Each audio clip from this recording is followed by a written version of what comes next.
kuwi kok cocok to. Juara dunia. Ning tenan lho, Tru. Ah iya. Anake mesti turun karo wong tuane. Mesti. Anakku kae matane gede-gede kaya aku. Cangkeme ya ombo-ombo. Nek Ndara Antaséna putrane Ndara Werkudara ki rasa dadak do ditakoni, mlaku bareng wis ketok. Weh, Ndara Werkudara karo putrane padha-padha ra iso ndodok, ra iso basa. Heeh.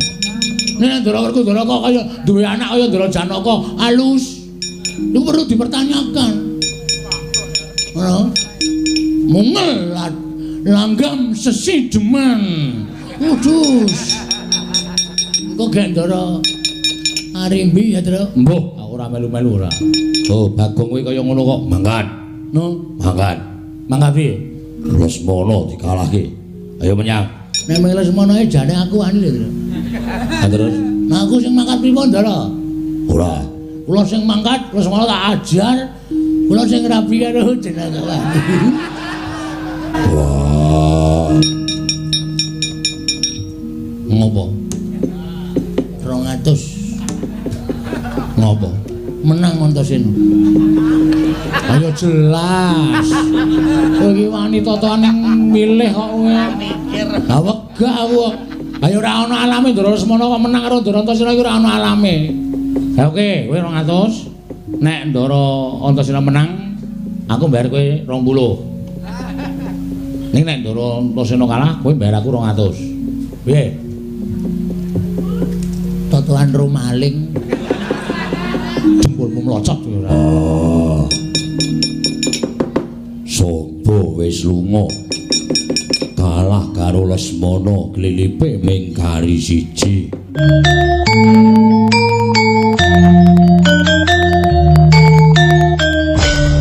Karo Lesmana glilipe ming kari siji.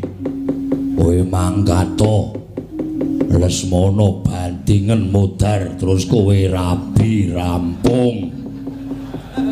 Lakon kaya ora ditutuki ngono kuwi karo anake kaya ngono nganti geseh pikirane. Geseh yo men. Wah, dasare kit lahir yo wis geseh.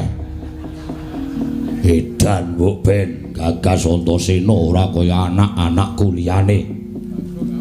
Ning janjane sampean malah salah lho, Pak. Salah piye? Nek aku anake bapak ki pancen tus anakmu tenan. Bapak ora iso ndodok, aku ora iso ndodok. Bapak ora iso basa, aku ora iso basa. Bapak duwe kuku, ra ketang cendhek aku yo duwe. Ki tegese aku anakmu tenan. Ning saiki sing perlu tok perhatikan, sing perlu tok teliti malah Kakang Garukaca Kakang Anturja kae. Werkudara ora iso ndodok, ora iso basa kok anake do sopan-sopan. Itu malah perlu dipertanyakan. Wah, aku kok cocok to? Ning tenan lho, Tru. Ah iya. Anake mesti turun karo wong tuane. Mesti. Anakku kae matane gede-gede kaya aku. Cangkeme ya ombo-ombo. Nek Ndara Antaséna putrane Ndara Werkudara ki rasa dadak do ditakoni, mlaku bareng wis ketok. Weh, Ndara Werkudara karo putrane padha-padha ra iso ndodok, ra iso basa. Heeh. Nek Ndara Werkudara kok kaya duwe anak kaya Ndara Janaka alus. Iku perlu dipertanyakan. Ngono. Mungel langgam sesi deman. Udus. Kok gak Ndara Arimbi ya, Tru? Mbuh, aku ora melu-melu ora. Oh, Bagong kuwi kaya ngono kok. Mangkat. No, Mangkat. mangga piye? Lesmana dikalahke. Ayo menyang. Nek Lesmana jane aku ani lho, Tru. Ha terus Nah, aku sing mangkat pripun, Ndara? ora. Kula sing mangkat Lesmana tak ajar. Kula sing rabi karo jenenge.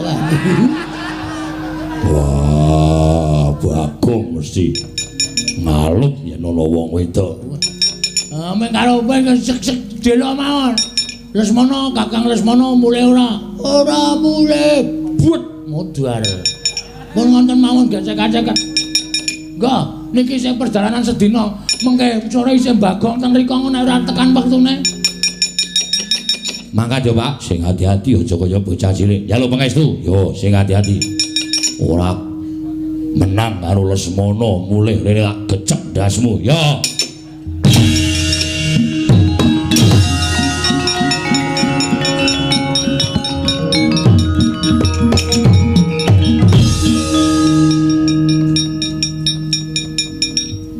Ngopo? 200. Ngopo? Menang Antasena. Ayo jelas. Kowe iki wani totoan milih kok kowe. Ha wegah aku. Ayo ora ana alame Ndara Lesmana kok menang karo Ndara Antasena iki ora ana alame. Ha oke, kowe 200. Nek Ndara Antasena menang, aku bayar kowe 20. Ning nek Ndara Antasena kalah, kowe bayar aku 200. Piye? Totoan ro maling. Jempolmu mlocot ora. Ora sak totoan kok ora dikeparange kok totoan senengane. Ayo ditandan terus. Yo. Juara dunia. Seneng lho.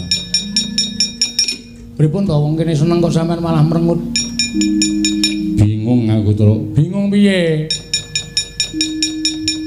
Yo nek aku engko ling nglakoni duwe rasa tresna nek ora. Lah mulane ketemu sik. Ketemuan. COD. COD iki apa? Cocotmu. Tak keplak ndasmu lho. Ha ora ya radong iso muni COD ngono lho. Lah niku radong. Wah, selamat. Aduh. Arep rabi. Iya, kok. Heeh. Aku bingung, lek ku arep miwiti piye? Ya wis mulai aja. Mengalir. Lho ditotke perasaane, mboten sak bingung-bingung. Ngono kuwi iki mengke wiwit dhewe kok ya, Truk. Mbok. Aku tak ro gareng kowe. Lah ngopo? Ora tau kompak karo kowe. Aku iki ngomong-ngomong ora jelas kok. Pon, pokoke anggere sampean mengke ketemu kali Jenakawati, terus sampean omong piye engko aku dikandhani. Walah, dadak ngene. Jen, ngono. Utawa Dik. Muni Dik ngono. Heeh. Nek ana ukara sing luwih apik. Yang ngono. Yang. Heeh. Yang aku padamu. Ngono. Yang aku padamu. Aku padamu. Ah, ora Jenakawati mesem berarti gayung bersambut. Oh iya. Nek ora mesem berarti yo kata-kata lainnya. Kata-kata liyane piye? Aku tresna karo kowe. Aku tresna karo kowe. Aku tresna karo kowe. Mengko nek Jenakawati nampa omonganku, guyu, wes. Langsung dijegal. Lho. Iki ngopo to iki, Cang? Aku kesuwen iki males ya aku. Apa butuhe cak-cek ngono langsung gleleng. Yo, aku manut kowe karo kowe ya kok. Wis asa kuwatir. Kata-kataku deleng-eleng. Yo. Aku padamu. Sing kedua, aku tresna kowe. Aku tresna kowe Jenakawati tambahi jenenge. Aku tresna kowe Jenakawati. Ngono. Kowe gelem ra rabi karo aku. Kowe gelem ra rabi karo aku. Deleng-eleng lho. Yo. Nek kowe ora gelem rabi karo aku, sing arep rabi karo kowe, Bapak. Nek aku ora gelem rabi karo aku, sing arep rabi karo kowe, Bapak. Wis ngono kuwi kok. Kowe senengane gawe masalah wae. Meneng aja Truk iki nggo ndadawake wektu ya. Nek ngomong ning ngono kuwi. Aku padamu. Kedua, aku tresna karo kowe. Ketiga, nek kowe ora gelem rabi karo aku, sing rabi kowe, Bapak. Telung ukara kuwi ya kok. Heeh, engko nek kono guyu berarti wis siap rabi. Yo.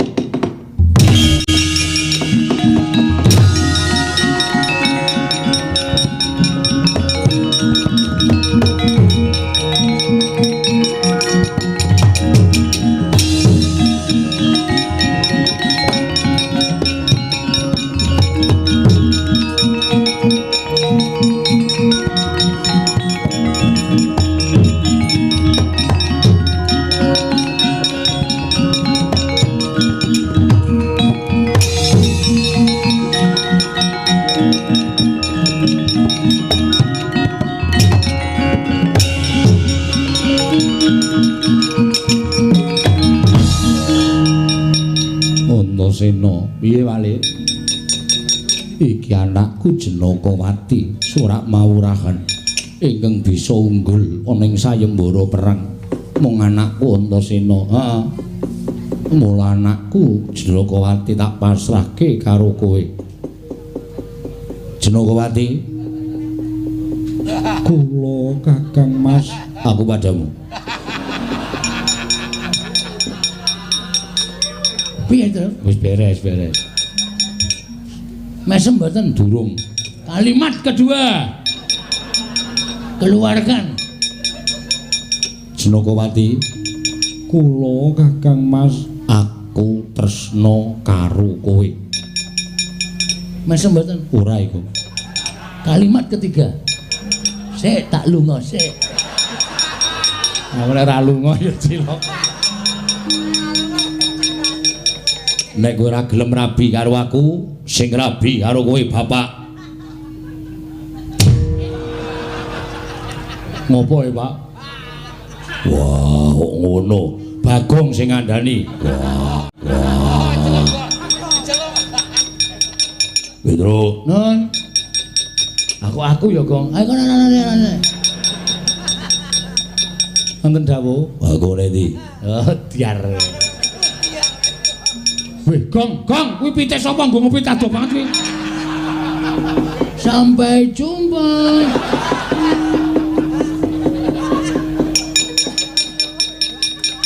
Bagong ngopi adoh banget kok. Wedi sajake. Wah, ngajari karo anakku. Nggih, kula ya ngerti. Nengke mawon mengko rak bali riki ajeng nang pitung-pitu wong dudu pitik, mengko rak goleki sing duwe rak mesti balekke ora. Kula kenalok maling punan. Antasena piye, Pak? Piye rasamu? Ya suwe-suwe kok aku nyawang adikku Jenakawati iki kok seneng atine, Pak. Wah. Seneng. Yen seneng tegese kowe uga ketukulan rasa tresna. Aja mbok tampik, aja mbok tuwa. Kuwi uruping jiwa sing suci paringane sing gawe jagat. Lakonono ngger cah bagus.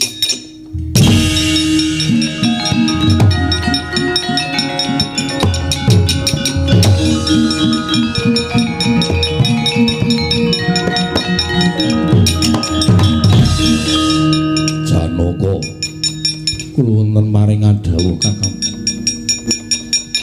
Wah, dina iki wis disekseni.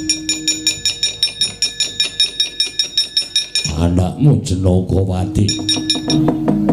Anak lanang marang Garuda ingkang sowan. Ih, kula nyabantong somaduka paman. Kula ngaturaken sembah pangabekti kula kunjuk paman. Iya, tak tampa samba.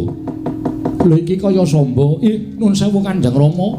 Kula ngaturaken sembah pangabekti kula kunjuk. Iya, tak tampa cah bagus. Pangestunipun Rama nampanana. Lah kok dadi kowe bareng karo kadangmu tuwa ing Traju Tresna.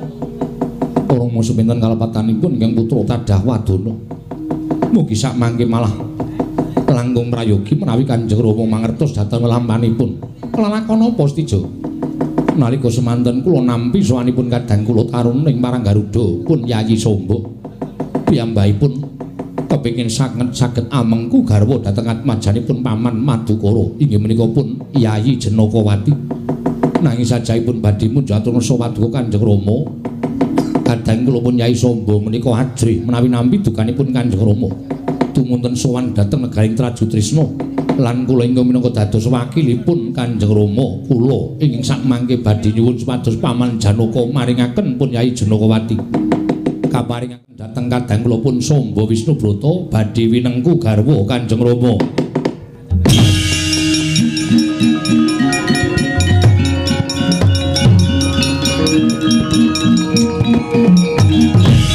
Jagat pasisaning Bathara wayah Bathara jagat Samba. Ya wonten paring dawuh. Lah kok dadi kowe ora taren karo wong tuamu, malah semune kowe ora percaya karo wong tuamu. Ing mesine kowe kepengin dhaup mengku sawijining putri mono kudu nyuwun pangestu karo wong tuwa. Ning wong tuwa mbok telapake. Malah kowe matur karo kadangmu Werda, ya kuwi anak Kustija Bumanara Kasura. Samba, gegayuhan apa wae iki ora entuk pangestu ning wong tuwa. Digayuwa tuna dirangsanga bakal luput titenana.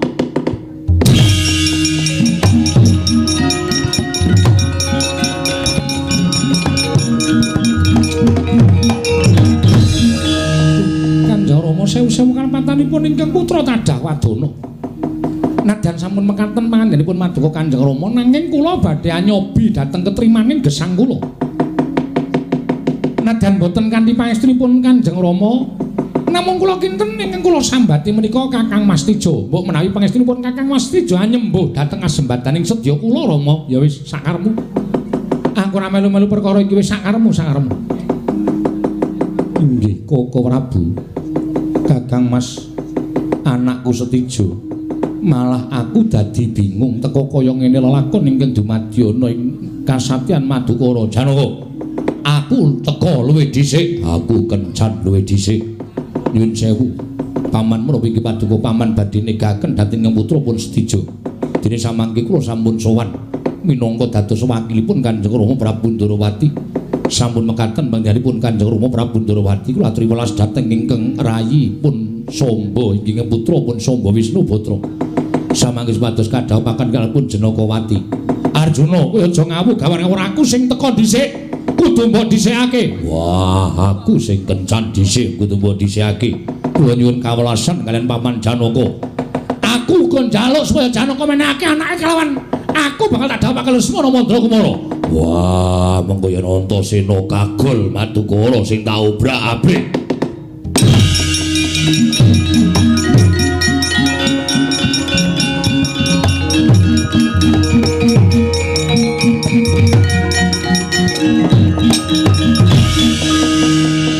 Kakang Mas, nggih. Gandeng Paduka ingkang sampun kencan semayan kaliyan ingkang rayi. Malah sak mangke kathah penglamar ingkang sampun rawuh wonten ing Madukara. Ewuhaya ing pangraos, kula mboten saged ngrampungi perkawis menika. Malah sak mangke kula borongaken dhateng jengandika Kakang Mas.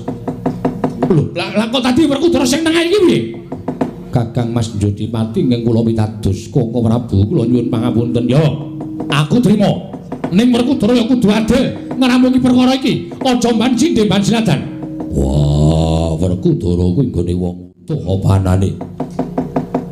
Yen pancen aku kudu nglakoni sarta ingkang mutusi perkara iki, Janaka tak tampa apa sing dadi aturmu. Baladewa kakangku. Setijo kabeh padha nggawa manten lanang. Wah, yen manut karo Werkudara ya kudu dirampungi kanthi carane wong lanang, carane wong satriya. Carane satriya piye? Manten telu didu.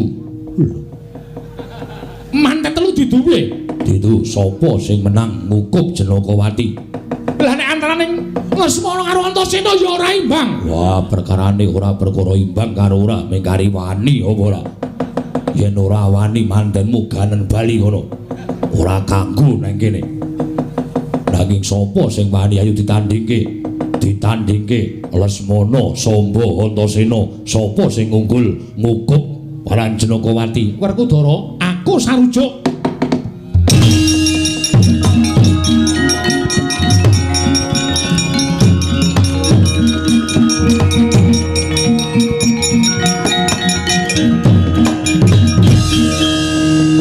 Pancen kudu adil, Arjuna, kula maring adhawuh.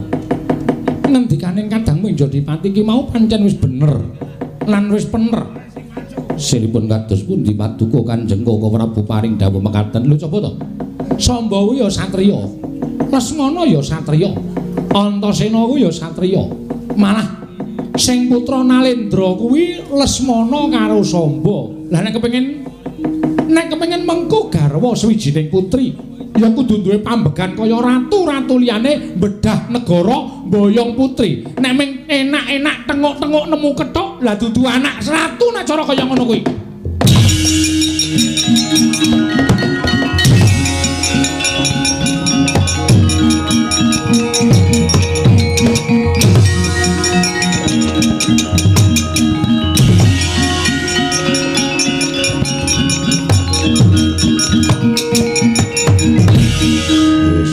Usah menyat saka papanmu Janaka. Perkara iki tak rampunge. Aku sing bakal ngawat-awati. Ning aku njaluk apa? Ora entuk ewang-ewangan. Aku ya ora mbelani Lesmana kaya aja ngewangi Antasena, Setija aja ngewangi Samba. Wis ngono wae. Wis. Didu nganti sing tele-tele sapa ya kowe sing ora bakal entuk Janakawati. Sapa sing menang ya kowe yang bakal entuk Janakawati. Wah, tak sekseni Gunemani Baladewa.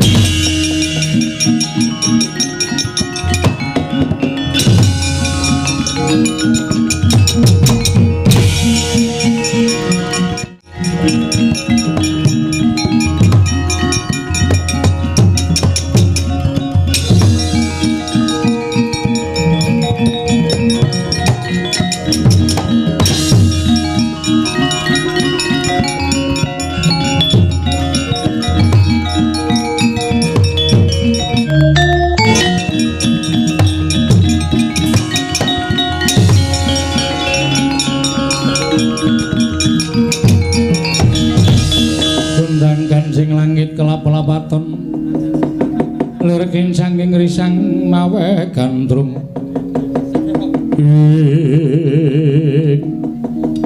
Lesmana kowe ngalau kowe putra Narendra Ngastina tak kira kowe nggayuh putri angel mijet wae ngranti suwe banyu sinaring kowe mesakno kelawan sombo kadangmu tuwa ing Mananggaruda ingkang selawase urip aku ora tau ngayunake putri dina samengko lagi kaprawasa rasa tresna kelawan Janakawati. Mula tak jaluk kanthi banget. Adiku Lesmana Mandra Kumara saka negara Ngastina tak jaluk manten lanang Ngastina mundura wae. Ora usah melu-melu perkara iki. Oh, la aja ngawur mbok sapa kowe.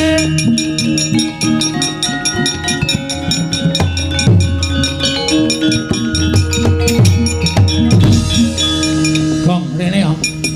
Delok wong ngarep gelut, Gong. Aku lagi nyaron. Wah. Nyaron kluntang-klandil ngono kok. Sing meneng. Alon-alon bae ya terus mbah. Alon-alon iki kaya ora kecekel rasane. Tak toi pecahing caca muncrating ludira. Wah, lah lakon penjangkamu kowe Lesmana.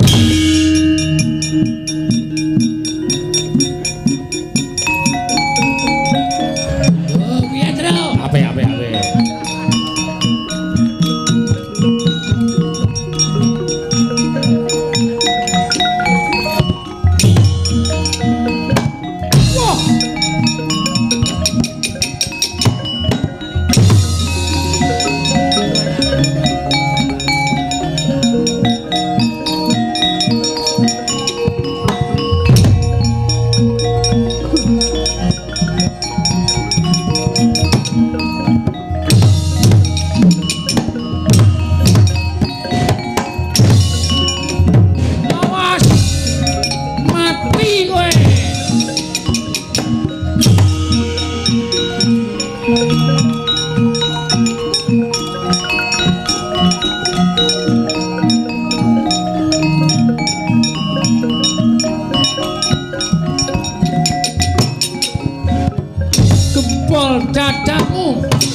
adikku Dik.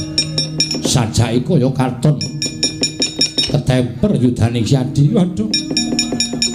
Kula menika slaminipun gesang menika dereng nate.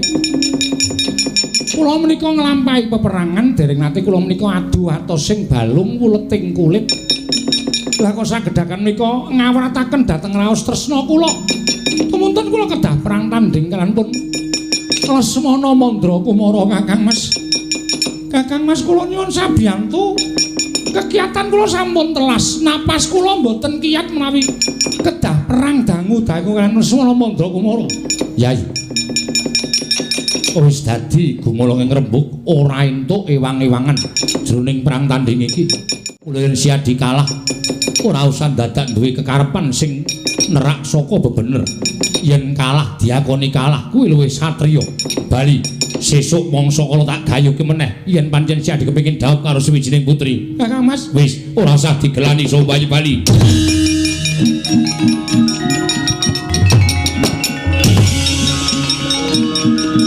Ayo, wis lunga siji mantane ayo, ayo.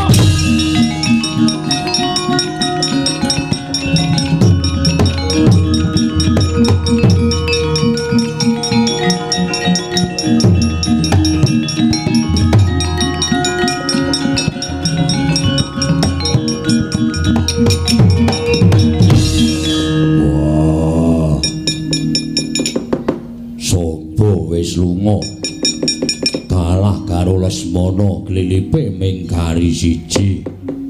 Kowe manggato Lesmana bandingen modar terus kowe rabi rampung.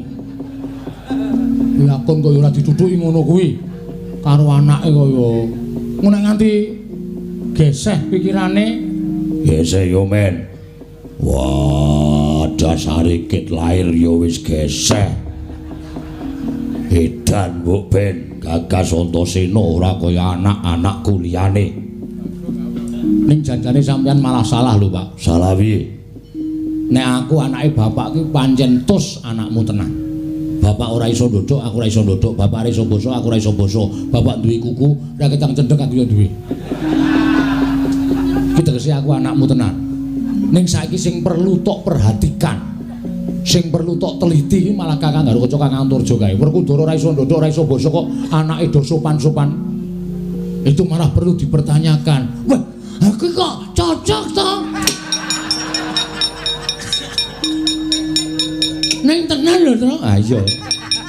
Anake mesti turun karo wong tuane, mesti.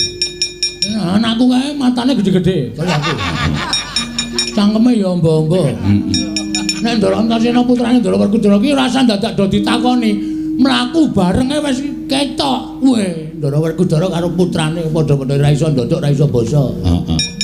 Nek Ndara Werkudara kok kaya duwe anak kaya Ndara Janaka alus. Iku perlu dipertanyakan. Ngono. Mungel langgam sesi deman. Wudus. Kok gak Ndara Arimbi ya, Tru? Mbuh. Ora melu-melu ora. Oh, Bagong kuwi kaya ngono kok. Mangkat. No, mangkat. Mangkat piye? Lesmana dikalahke. Ayo menyang. Nek melu Lesmana jane aku ani lho. Terus, nah aku sing mangkat pripun, Ndara? Ora. Kula sing mangkat, Lesmana tak ajar. Kula sing rabi karo jenenge. Wah, Bagong mesti ngalut yen ana wong wedok. Mek karo kowe sek-sek delok mawon. Lesmana, Kakang Lesmana mulih ora mulih. But modar. Pun wonten mawon gesek-gesek. Enggak, niki sing perjalanan sedina mengke sore isih Bagong teng mriko ngono ora tekan wektune. Mangkat yo, Pak, sing hati-hati aja kaya bocah cilik. Njaluk pangestu. Yo, sing hati-hati. Ora menang karo Lesmana mulih rene tak gecek ndasmu. Yo.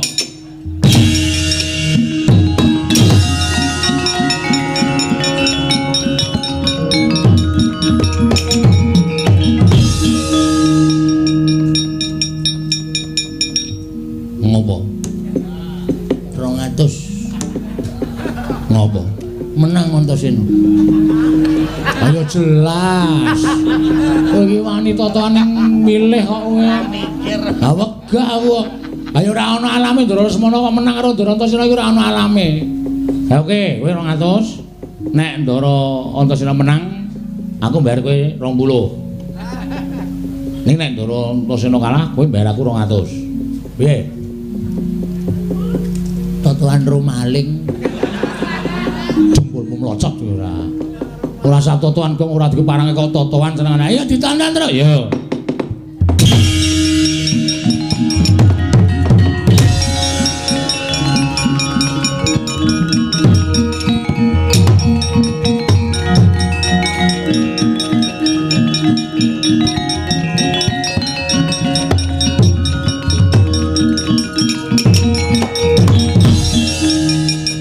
Antasena. Oh, Mas. Mas Lesmana aku adimu Antasena. Mbok kowe golek wong wedok liyane. Jenakawati tak peke. Kowe njaluk ijol wong wedok pira, mengko tak menehke karo kowe ning Jenakawati dadi tarbeke Lesmana. Nek jane aku ora dikarep rabi karo adhiku Jenakawati. Lah nek ora ndek karep ya ora sah perang. Ning bapakku nek nganti aku engko ora nyendikani dawuh bapak, muring-muring bapak. Lah nek ngono kowe lek rabi ora duwe gegaran rasa tresna. Wong rabi ora gegaran rasa tresna ming manut karo wong tuwa ya ora becik, ora apik. Kowe ngalah. Aku ora arep ngalah. Tak antepi. Nek nganti aku nyolani rembuke bapak, aku ora iso nyuwargake wong tuaku. Aku wis ora iso basa, ora iso tata krama, ming dawuh kon rabi kok gemang. Mengko ndak aku dadi bocah sing dosa. Alah, pret. Sok resik kowe. Ayo kowe ngalah. Aku ora ngalah. Nek ora ngalah kalah Lesmana Mandra Kumala mati dening aku. Aduh. Wah, montar aku. Ayo.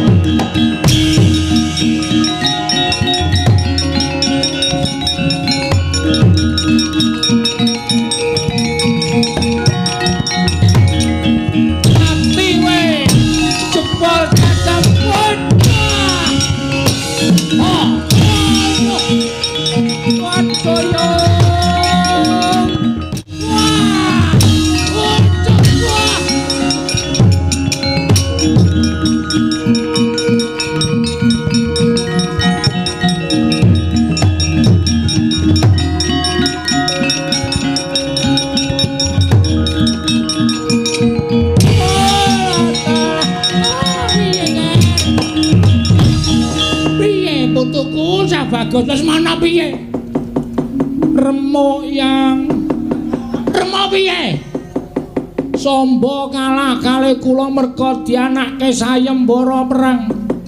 Ning bareng sing pungkasan mungsuh kula Antasena. Kalah gagah, kalah ampuh, kalah digdaya. Oh, lha apa kowe ora kelakon dawuh karo Jenakawati Lesmana? Apa ora kelakon dawuh karo Jenakawati? Nek cara aku wong tresna kuwi totoane nyawa. Aja mati-mati kowe kalah yen durung tekaning mati. Ya modar tenan. Mungsuh Antasena kok arep dipeng-pengke iki terus nuwun sewu. Kempun yang kula nglenggono. Loh. Nglenggono piye? Kula mboten dhaup kalih Jenakawati mboten apa-napa pun. Kula pupus katresnan kula. Lah terus rabi karo sapa? Saya tipis. Katresnan kula kalih Jenakawati. Saploke mangkat teng Madukara kula mampir tuku bakso, bakule bakso lumayan. Pun kula tak nelateni kalih bakul bakso nika mawon tenan. Wah, tuku kate. Wah, ora sembodo.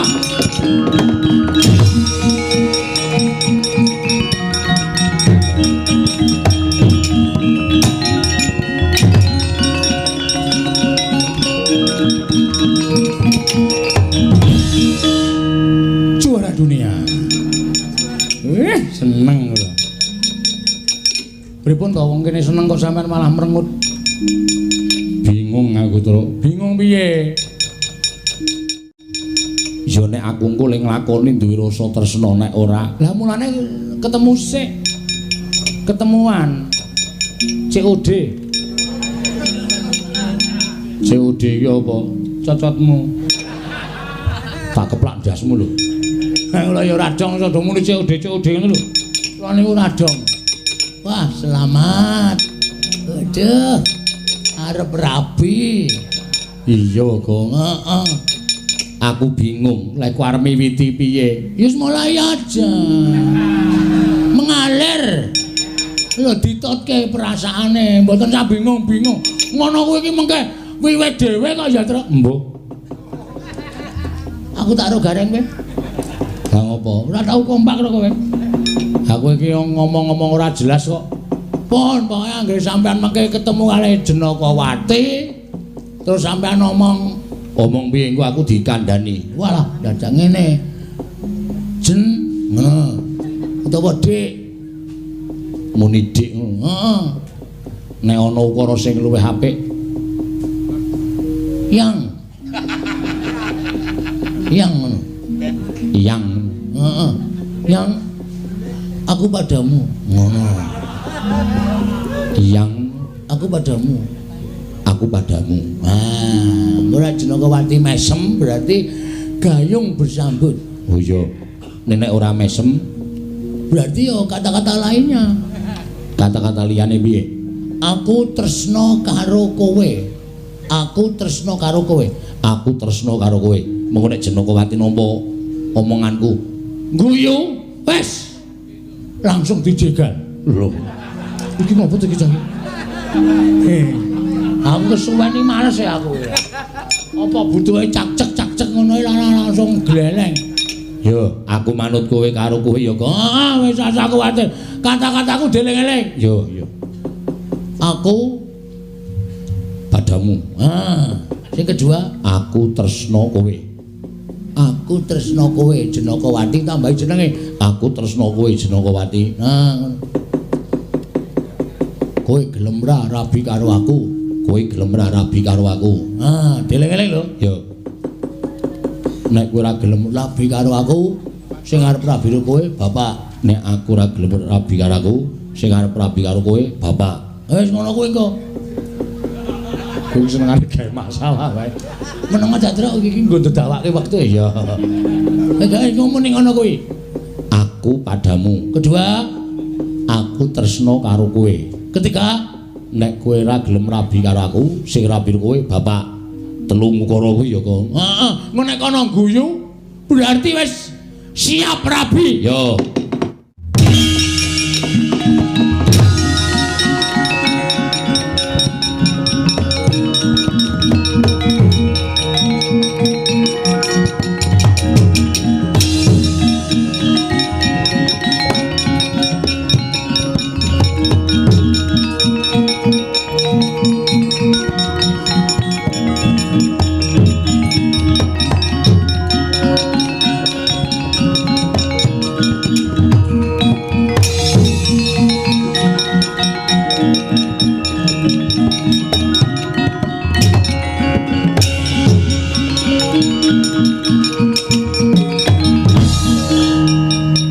Antasena, piye wale?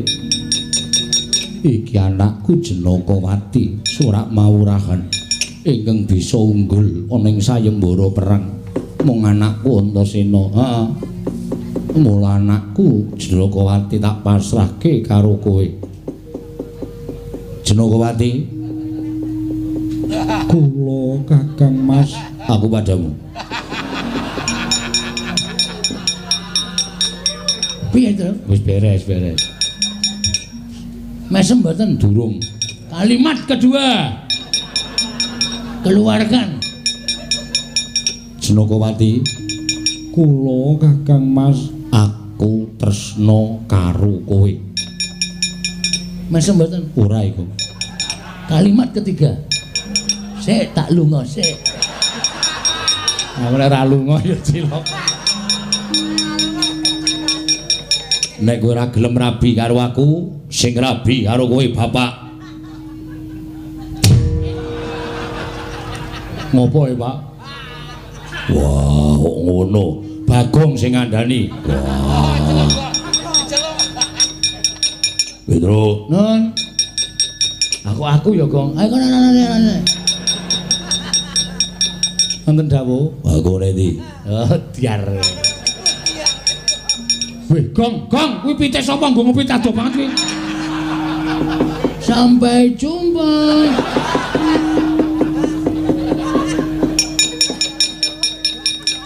Bagong ngopi tado banget kok. Wedi sajake. Wah, ngajari karo anakku. Nggih, kula ya ngerti. Nang kemawon mengko rak bali iki ajeng nang pitung wong dudu pitik, mengko rak goleki sing duwe rak mesti balekke ora. Kula kenalok maling punan. Antasena, piye, Pak? Piye rasamu? Ya suwe-suwe kok aku nyawang adikku Jenokawati iki kok seneng atine, Pak. Wah. Seneng. Yen seneng tegese kowe uga ketukulan rasa tresna. Aja mbok tampik, aja mbok tuwa. Kuwi uruping jiwa sing suci paringane sing gawe jagat. Lakonono ngger cah bagus.